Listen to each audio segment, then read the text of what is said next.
Assalamualaikum warahmatullahi wabarakatuh. Kami dari kelompok 9 IMC dengan saya Alfia Yuriskika dan teman saya Jihan ingin mempresentasikan tentang pengembangan strategi elemen promosi atau hard sell, tentang personal selling, merchandising, dan word of mouth marketing. Nah, di sini saya akan menjelaskan tentang strategi promosi. Untuk strategi promosi sendiri adalah kegiatan yang direncanakan dengan menggunakan berbagai variabel promosi sebagai alat dengan maksud untuk membujuk. Jadi membujuk, merangsang konsumen agar mau membeli produk perusahaan sehingga tujuan untuk meningkatkan penjualan diharapkan dapat tercapai. Nah, untuk personal selling sendiri, yaitu kegiatan promosi penjualan yang dilakukan menggunakan dua arah, yaitu harus ada tatap muka secara langsung di antara pembeli dan penjual dalam menunjukkan produknya, sehingga dalam kegiatan ini akan terjadi peristiwa membujuk konsumen dan mempengaruhi mereka agar terjadi transaksi penjualan. Nah, tujuan dari personal selling sendiri adalah memberikan informasi pada pelanggan, menyediakan produk yang berguna, membantu kegiatan pemasaran, dan memberikan layanan serta dukungan yang baik kepada konsumen. Nah, kemudian saya akan menjelaskan tentang merchandise. Jadi, merchandise ini segala bentuk produk yang ditujukan sebagai hadiah. Dalam hal ini, merchandise diberikan secara cuma-cuma. Jadi, kepada orang yang telah mengikuti atau melaksanakan kegiatan yang diwajibkan oleh produsen produk tersebut. Untuk kegiatan merchandise ini mempunyai tujuannya tersendiri, yaitu tujuan dari merchandise adalah yang pertama menyebarkan informasi produk kepada target pasar, yang kedua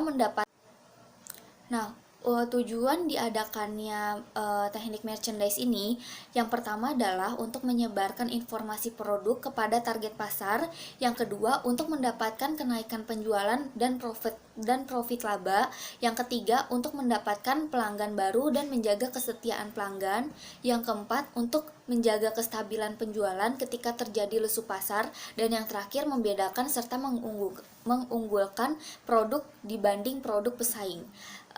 Kemudian untuk word of mouth marketing akan dijelaskan oleh teman saya Jihan. Selanjutnya adalah manfaat word of mouth. Pencarian informasi dilakukan untuk memperoleh produk yang berkualitas yang dapat memenuhi kebutuhan dan keinginannya. Konsumen akan mencari informasi tersebut ke sumber-sumber yang dapat memberikan informasi yang dibutuhkan. Rekomendasi dari orang-orang lain mempengaruhi sangat besar apabila rekomendasi itu berasal dari orang yang dikenal. Berikut ini merupakan manfaat word of mouth sebagai sumber informasi yang kuat dalam mempengaruhi keputusan pembelian.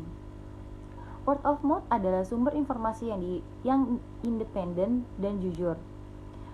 Seorang teman itu lebih kredibel karena tidak ada association dari orang dengan perusahaan atau produk. Word of mouth sangat kuat karena memberikan manfaat kepada yang bertanya dengan pengalaman langsung tentang produk melalui pengalaman teman dan kerabatnya. Word of mouth disesuaikan dengan orang-orang yang terbaik di dalamnya. Seseorang tidak akan bergabung dengan percakapan kecuali mereka tertarik pada topik diskusi. Word of mouth menghasilkan media iklan informal. Selanjutnya ada word of mouth dapat mulai dari satu sumber tergantung bagaimana kekuatan influencer dan jaringan sosial itu menyebar dengan cepat dan secara luas kepada orang lain.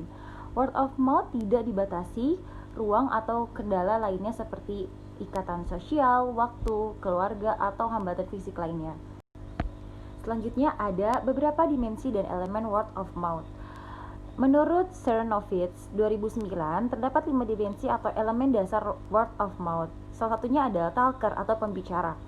Ini adalah kumpulan target di mana mereka yang akan membicarakan suatu merek, biasanya disebut juga influencer. Selanjutnya ada topik. Ini berkaitan dengan apa yang dibicarakan oleh talker. Topik ini berhubungan dengan apa yang ditawarkan oleh suatu merek seperti tawaran spesial diskon produk, atau pelayanan yang memuaskan. Selanjutnya ada tools atau alat.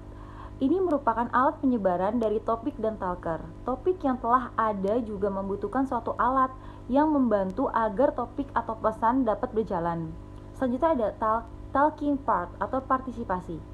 Suatu pembicaraan akan hilang jika hanya ada satu orang yang berbicara mengenai suatu produk.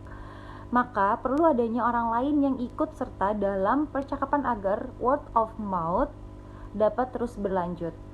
Yang terakhir ada tracking atau pengawasan. Ialah suatu tindakan perusahaan untuk mengawasi serta memantau respon konsumen.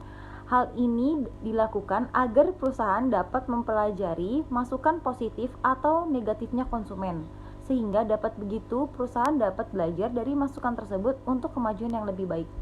Sekian presentasi dari kami, kurang lebihnya mohon maaf. Wassalamualaikum warahmatullahi wabarakatuh.